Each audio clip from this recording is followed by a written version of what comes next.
Mukhang hindi makapaniwala si Maris Racal nang makitang sarili niyang mukha sa isang giganting billboard. Ang naturang ad ay para sa isang kilalang medical aesthetic clinic at talaga namang agaw pansin ito sa mga kalsada. Nagpost si Maris sa kanyang Instagram ng litrato kung saan makikita siyang nakatayo sa harap ng billboard. Sabi niya sa caption, "It's so crazy to see all the below billboards everywhere. If you see one, please tag me." Kitang-kita sa kanyang post ang halo-halong excitement at gulat na agad namang kinagiliwan ng kanyang mga fan. Hindi rin napigilan ng netizen na magbigay ng papuri sa fresh at glowing look ni Maris. Super ganda ani ng isang commenter. Isa pang fan ang nagdagdag, "Ba't ang pretty ng bebe na yan? Meron ding tuduhanga sa kanyang morena beauty.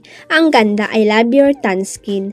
Bukod sa kanyang billboard, maaalalang kamakailan lang ay niregaluhan din siya ni Dr. Vicky Bilo ng isang Bottega Veneta bag na matagal na niyang pinapangarap.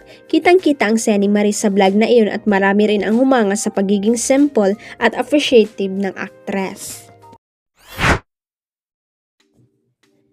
Nawindang ang TV host comedian na si RJ Diaz sa mga kumakalat na chikang pagpanaw umano ni Billy Crawford. Sa latest episode ng Showbiz Update ay napag-usapan nila kasama si Myrna at Mama Loy ang muling pagkalat ng fake news tungkol sa mga artista. Mayroon na namang isang YouTube channel na pinatay, pinaglalamayan daw si Billy Crawford, kinote pa si Bong Navarro pati raw si Colleen Garcia pagbabahagi ni Oji. Aniya, dapat ay i-report ang ganitong mga account na nagpapalaganap ng maling impormasyon online.